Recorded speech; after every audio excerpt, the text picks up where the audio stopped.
Hello, I think you might be getting a bit fed up of listening to me going over starters. So what I'm going to do today, because these are straightforward starters that you should be able to do on your own, what I'm going to do is go straight to the answers. So I'm just going to pause this whilst I put the answers on, and then we'll move on to finding the couple of areas that we're going to do today. So there you go, there's your 3 answers. If you've got any problems with any of those, just give me a shout. And then we're on to... Okay, so today's job, like I say, we're just going to look at more areas of shapes with sloping sides. And we're going to only do 2 examples. Okay, so you might recall that this shape is called a trapezium. There are different ways of finding the area of a trapezium, and I'm going to show you one that doesn't require anything new, and then I'm going to have a think about whether I'm going to show you the other one or leave that till another time. Okay, so what we can see here with the pale lines that I've drawn on there is we've got a rectangle in the middle here, and then we've got a triangle here and a triangle here. So we're going to work out 3 separate areas. And I'm calling the triangles 1 and 2 so we can put the working together for those. Okay, so remember, the area of a triangle is a half base times height. So for number 1, triangle number 1, it's a half of, so the base is 4 and the height is 8. So half of 4 times 8, so that's 2 times 8 is 16.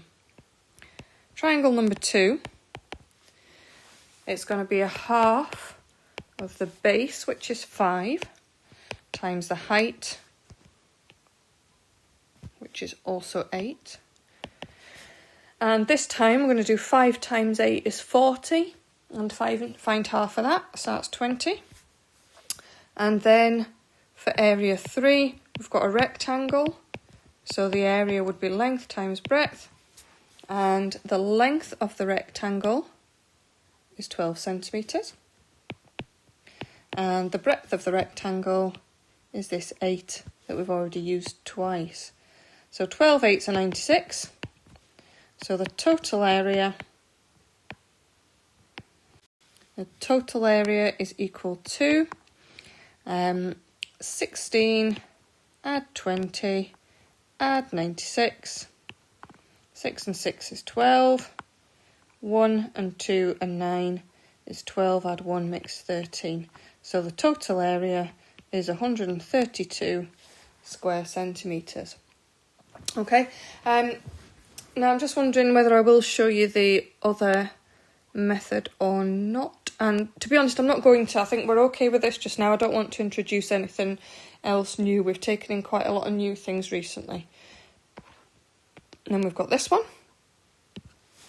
So our next shape looks a bit like the L shapes that we were doing before, but we've got this extra sort of triangle on the top here. So I'm just going to draw a line across there, and then we can look at our L shape, and I think would be as well just to split it here.